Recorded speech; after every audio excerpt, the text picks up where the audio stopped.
Yes, so you have 3. Okay. Perfect. All right. Hey, good brother, how you doing? I'm good, how are you? All right, I'm good. I am good. Thank you for being with us today. Tell us your name, tell us where you're from, what school you're representing, or work, where you're working, and then we'll jump into your presentation. Okay, good morning everybody. My name is Bethune Cookman. I'm a 5th year neuropsych PhD student at Howard University, and I work in the DMV area and in New Jersey. All right, excellent. Let's give him a hand. Give him a warm welcome.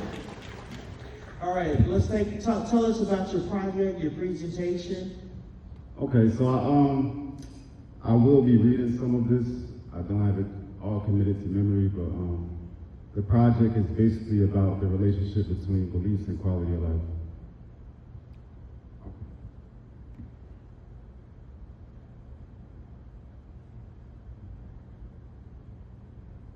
Okay.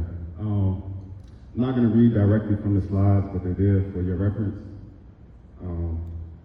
Just to reintroduce myself, my name is Bethune Cookman. I'm representing Newark, New Jersey, and this is my project. So today, I want to introduce a new construct, which I call Psychological Advantageousness. And the benefit of this construct is that it empowers us to do something that people thought was impossible. It empowers us to judge beliefs, for better or worse, based on the psychological advantageousness of the belief. So you might ask yourself, what is psychological advantageousness?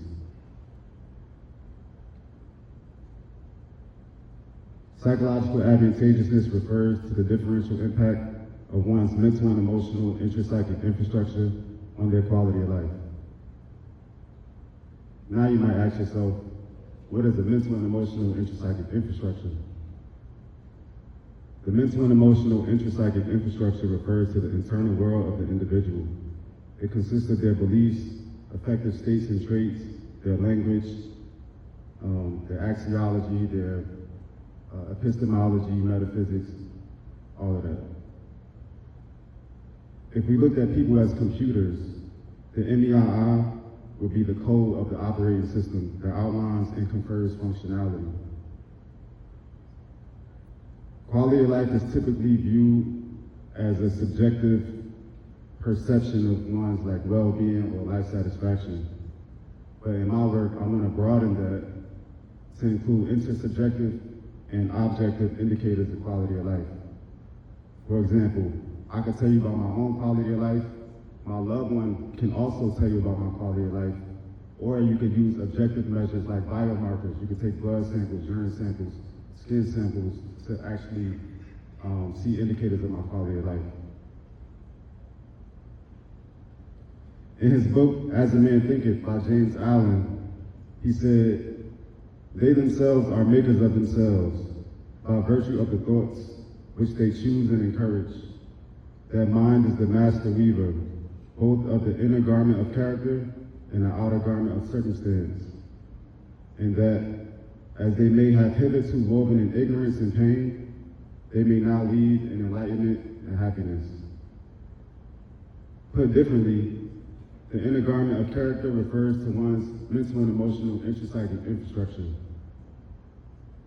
Regarding the MEII, think about infrastructure in real life, like roads, highways, signage, how cities are designed. That design is the internal garment of character, the arrangement of resources to regulate the flow of energy. The outer garment of circumstance is quality of life. How much money someone makes, how much sleep they get, what's the quality of the sleep, how many hours, how happy they are, how much creatinine is in their urine, how much cortisol is in their blood, etc. Similarly, the design of city infrastructure affects traffic, average travel time from one point to another, commerce, economics, in the area, ease or dis-ease of mobility, and how people feel being there. For example, like I said, I'm from Newark, New Jersey. In New Jersey, it's a lot of roads that don't let you do U-turns. So instead of a U-turn, they compensate for that and they make the K-turn, and they make what's called jug handles. So in order for us to make a U-turn, we gotta go to the right and then make a left turn. The design of the infrastructure precipitates the compensations for the effects of the design. So the outer garment of circumstance is built around the design and based on the effects of the internal garment of character. So what I've begun doing is associating particular beliefs, which is one aspect of the mental and emotional intrapsychic infrastructure, with subjective, intersubjective, and objective indicators of quality of life.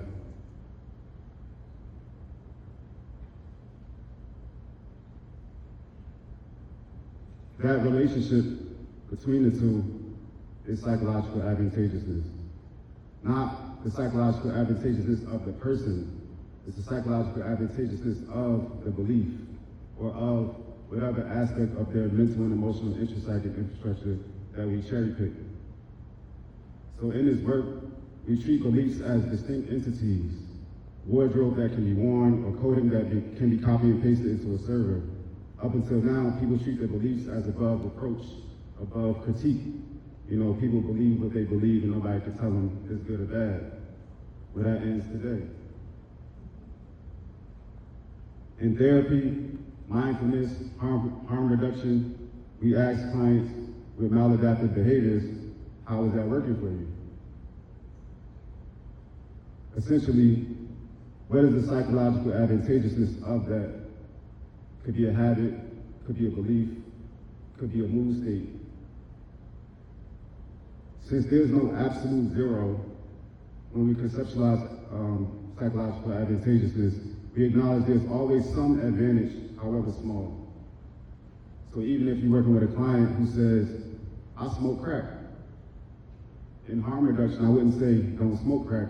I might ask, how is that working for you? How is it serving you? How are you benefiting from that behavior to get more understanding of their motivation to do it? Even if it's hurting them in some ways, it may be the escape that they need to deal with whatever they got going on in their life.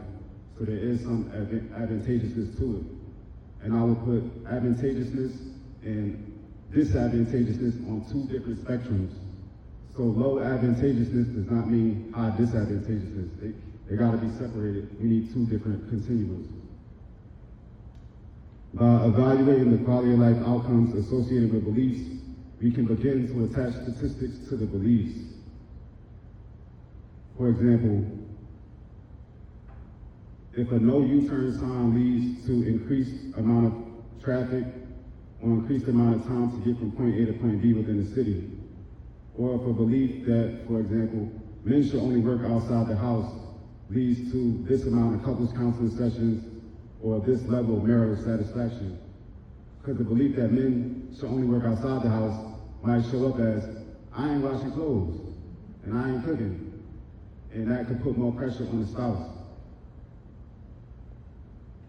Psychological advantageousness empowers us to become aware and critical of the inner workings of our minds and their outcomes.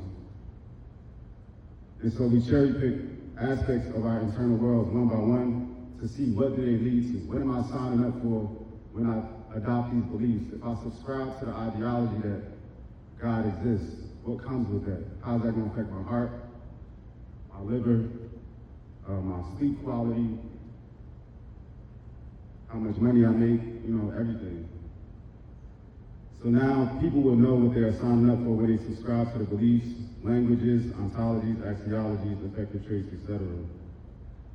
In doing so, we empower people that have hitherto woven in ignorance and pain to now lead in enlightenment and happiness. Whatever you gotta tell yourself to sleep at night. And I'll put a QR code up there if anybody's interested to actually read the more full article that outlines in more detail what I just described. All right.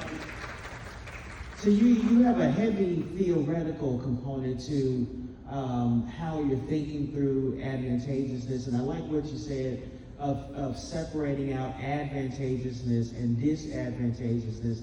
They're not necessarily opposite things. When you break it down to sort of bite-sized pieces, what information do you think is useful to folks that are struggling and how they evaluate whether a particular belief is advantageous to their quality of life? How do you break that down to folks in a sort of a practical way? I can't say it's a quote. I know it's a quote, but I can't tell you where I got it from. Something about an unexamined life is not worth living. I'm not going to say it's not worth living, like you should kill yourself, but I'm just saying, examine your life. Like, that would be my takeaway. You can see what your beliefs are leading to if you just pay attention. It's not something you got to come to me or come to somebody else to get. And when you lay down at night and it's just you and yourself, maybe whatever time you go to bed, you can sit and think about your beliefs and how it's affecting your life. Oh yeah, I don't think getting places on time is important. That might be affecting me. And I think for some of the beliefs, you already know what you need to work on. So it's not necessarily just the awareness, it's your willingness to do something about it. Like, I don't gotta tell you this belief is messing up. Your friends might tell you, your results might tell you, your income might tell you, your health might tell you. Because sometimes I might say, yo, I want to stop smoking. I already know that I want to do it, but then there's another part of like actually doing it. You know what I'm saying? So I would just say the takeaway would be, you can change your beliefs and you can improve your quality of life.